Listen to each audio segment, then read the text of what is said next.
Uma investigação tenta descobrir como um estrangeiro conseguiu levar ilegalmente para fora do Brasil pelo menos 5 crianças.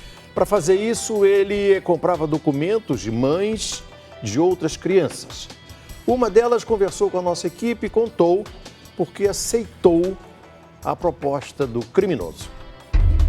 Esta mulher participou de um esquema de tráfico internacional de crianças, mas ela garante que não sabia. Eu pensei em ajudar.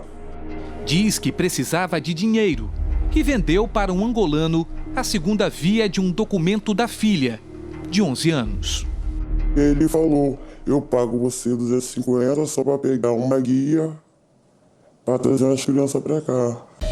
Numa situação financeira difícil, aceitou a proposta. Eu precisava mesmo, eu precisava de comprar as coisas, eu sou pensionista, mas ganho pouco. Eu tenho meus filhos comigo, meus 5 pequenos, meus netos. Ela e outras mulheres foram procuradas pelo angolano Lutezo Daniel Love, de 44 anos. O acusado está preso desde o início de março. Ele oferecia dinheiro em troca de um documento chamado Declaração de Nascido Vivo, identidade provisória do bebê. Documento retirado no hospital após o parto. Em posse deste documento, o angolano conseguia tirar passaportes de crianças que foram levadas de forma clandestina para o exterior. Assim, pelo menos 5 menores saíram do país. Mas como 5 crianças com idades entre 6 e 11 anos foram levadas para o exterior por um homem desconhecido sem chamar a atenção de ninguém? É esta a resposta que a Polícia Federal do Rio busca. Lutezo é suspeito de fazer parte de uma quadrilha de tráfico internacional de crianças. Nesta foto, ele aparece no aeroporto ao lado de uma menina. Lutezo veio para o Brasil em 1994 como refugiado. Morava na comunidade Cinco Bocas, em Brás de Pina, bairro da zona norte do Rio. Tinha um salão de cabeleireiro, onde atendia crianças. Foi lá que conheceu várias mães. Dizem que foi muitas mães, não como de lá e outras favelas, né? Segundo a Polícia Federal, primeiro ele escolhia a criança que levaria para o exterior. Depois, buscava em comunidades do Rio mães que tivessem filhos da mesma idade. E um detalhe, era importante que fossem mães solteiras. Assim, as crianças não teriam o nome do pai declarado na certidão de nascimento. O angolano oferecia R$250 para que a mãe fosse ao hospital, onde o filho nasceu, e tirasse a segunda via da declaração de nascido vivo. Com o documento, bastava procurar o cartório e tirar uma nova certidão de nascimento. Neste momento, ele se declarava pai legítimo do menor. Com o novo documento em mãos, Lutezo tirava passaporte para as crianças que seriam enviadas ao exterior. As 5 crianças deixaram o Brasil aqui pelo Aeroporto Internacional do Rio. Como a investigação segue em sigilo, não se sabe para que país esses menores viajaram. A identidade dessas crianças também é um mistério, assim como o que foi feito com elas, que passaram por este portão de embarque. As mães que venderam os documentos para Lutezo já foram ouvidas pela polícia. Elas são acusadas de tráfico de crianças e facilitação de documentos. Uma das mães contou em depoimento que chegou a ir ao posto da Polícia Federal do Aeroporto Internacional, que emite passaportes, para dar entrada e retirar o documento. O advogado de 4 delas diz que nenhuma de suas clientes imaginava que estaria participando de um crime. São pessoas extremamente humildes. Uma, inclusive, teve até a casa pegou fogo e precisava desesperadamente do dinheiro.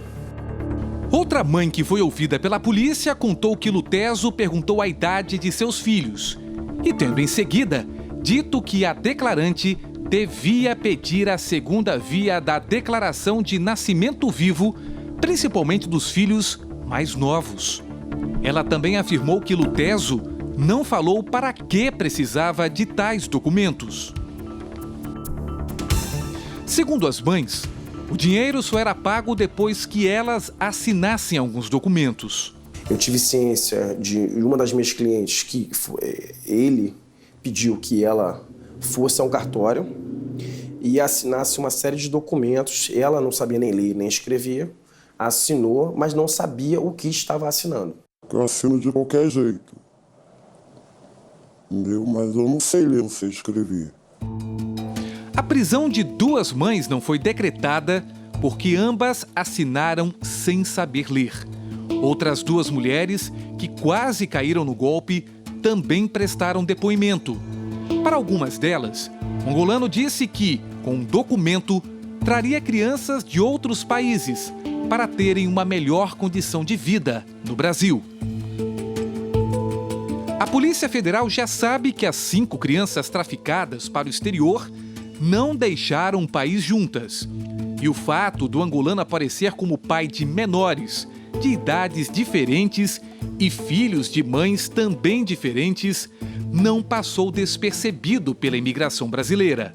Isso pode ter chamado a atenção da polícia de que ele estaria vinculado a um esquema de tráfico internacional de crianças. Para o presidente da Comissão de Direitos de Família da OAB do Rio, Bernardo Garcia, funcionários dos hospitais também podem estar envolvidos no esquema do angolano. Esse golpe, ele vem antes desse documento da criança. Deve vir com algum tipo de conluio com o hospital que emite um hospital ou uma fraude que existe no hospital que emite a declaração de nascimento vivo. Para uma criança deixar o país, a Polícia Federal exige que ela esteja acompanhada dos pais ou de um deles. Se a criança for viajar apenas com um dos pais, é preciso que o outro autorize.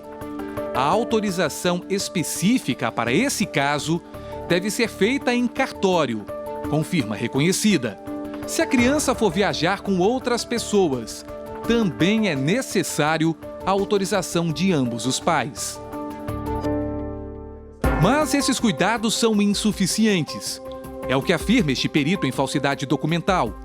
Para ele, os hospitais, os cartórios e a Polícia Federal deveriam cruzar informações antes de emitir certidões e passaportes. No banco de dados da Polícia Federal não existe esse filtro. Fulano de tal já tirou passaporte para a criança tal e a mãe era tal. Eles não cruzam esses dados. Então, na realidade, esse mesmo angolano, ele já tirou 5 passaportes com 5 filhos diferentes, cada um com uma mãe. E a Polícia Federal não tem esse filtro. Isso 5 que se sabe até agora. De repente tem 10, 15, ele como pai e com 15 mães diferentes, por exemplo. Um crime quase perfeito? É um crime quase perfeito devido às falhas no sistema brasileiro. Outro angolano que vive no Rio e fazia parte do esquema está na mira da polícia. Essa faixa etária de 6 a 11 anos, a gente descarta a adoção porque são crianças grandes. Ninguém em nenhum país do mundo irá adotar uma criança de 6 a 11 anos sem sequer ter visto essa criança. Então, a adoção a gente descarta.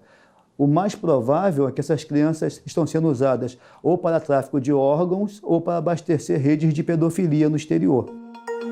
A Polícia Federal investiga ainda se o destino dos menores foi o leste europeu. Eu penso assim, que é tráfico de criança, né? Eu não sabia. Eu fico imaginando onde estão essas meninas. Se eu soubesse que era para isso, eu não fazia.